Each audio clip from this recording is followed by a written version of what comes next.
It's beer o'clock on Real Ale Craft Beer. Today we've got a beer from FireBird Brewing Company, and this is a bottle of their old ale.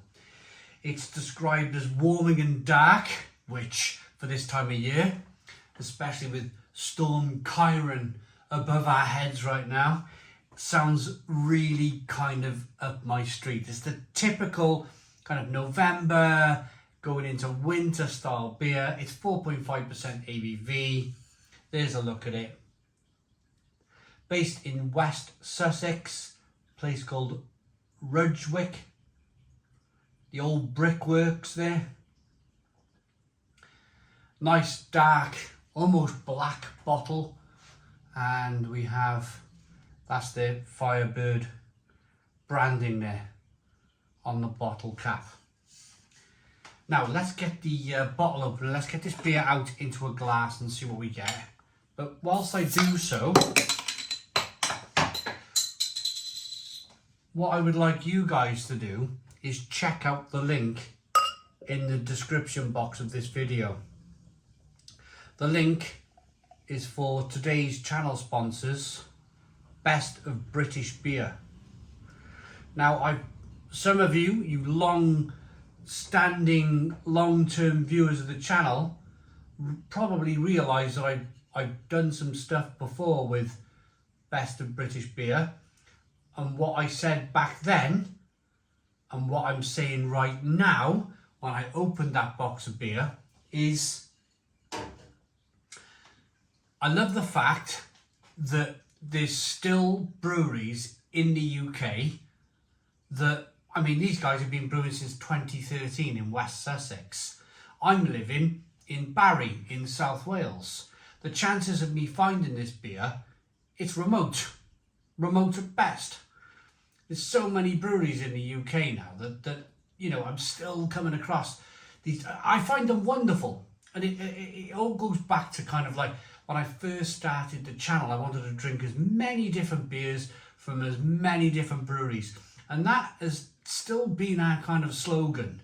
We even after drinking over 9,000 beers, I still get excited when I come across. I mean, look at this. What a wonderful, wonderful looking beer. So, if like me, you still get excited by beer and you still get excited by looking and checking out different beers, check out the link in the description box for Best of British Beer. It's a subscription service. There's a few varied subscriptions there. You choose what you feel is the best for you, or just have a browse if you want to.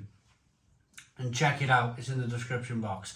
So, on with the beer review. We've got a one finger, slightly off white head. It's a beautiful looking beer, a lovely deep mahogany, almost stout looking old ale.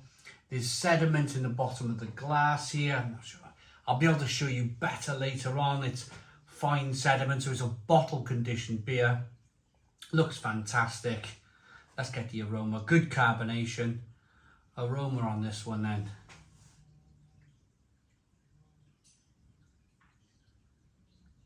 Yeah, it's just nutty, biscuity, bready.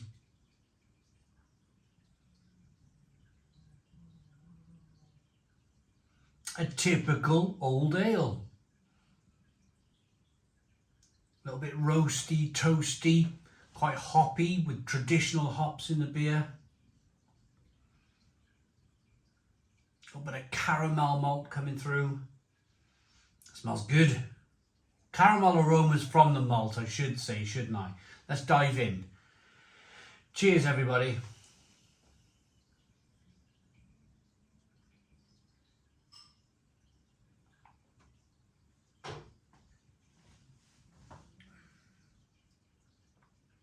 Oh, stone the crows. Stone the crows. What a fantastic, fantastic beer. Great mouthfeel, great kind of carbonation that pushes the beer on the inside of the mouth, releases more of that flavour. That mouthfeel is rich and creamy. And then you just get the layer upon layer upon layer of flavour. It's roasty, it's nutty, it's biscuity, it's bready. There's hints of licorice, vanilla. I mean, look at that.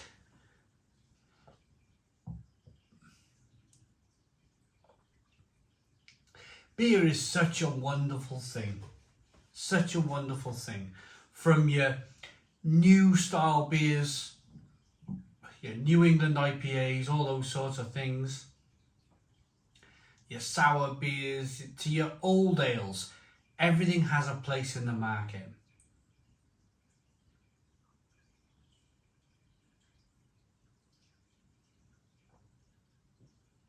And that's because beer is such a varied product.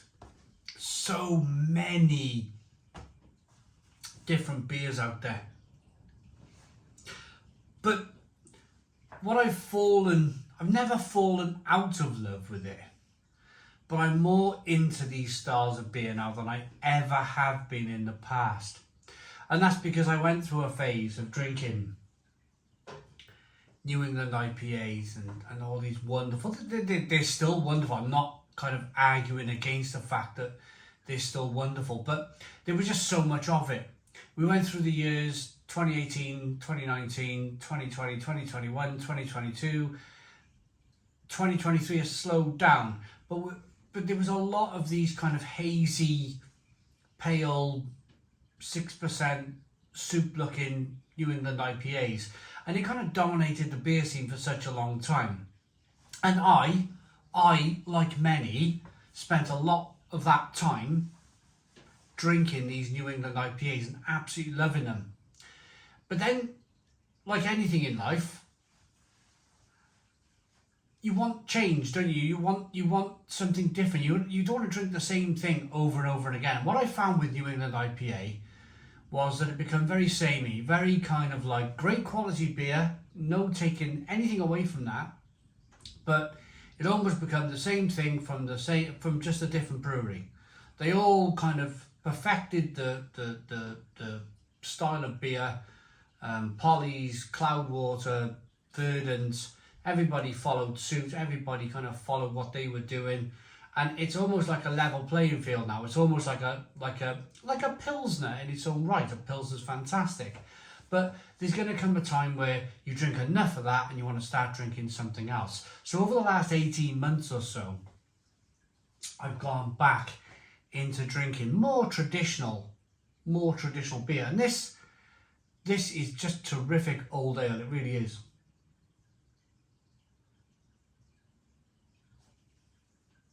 Great mouthfeel. A little bit of plum, a little bit of fig, a little bit of prune, hoppy, a little bit of bitterness coming through on the back end from the hops. There's bitterness coming through from that kind of darker roasted malt, and there's a little bit of sweetness coming through from the lighter malts that they would have used whilst brewing this beer. They wouldn't have used 100% kind of dark malt to brew this beer. It would be far too kind of bitter. You still use a lot, probably 70%, maybe even 80% of kind of lighter malts, and you just darken the beer with maybe 10-20% of the darker roasted malts, and you end up with beers like this. Look at this beer. As I rock this beer back and forth, look at the quality, absolute quality on this beer. Doesn't it look fantastic? I should be able to, let me take one more sip. I'll show you the sediment then in the bottom of this glass.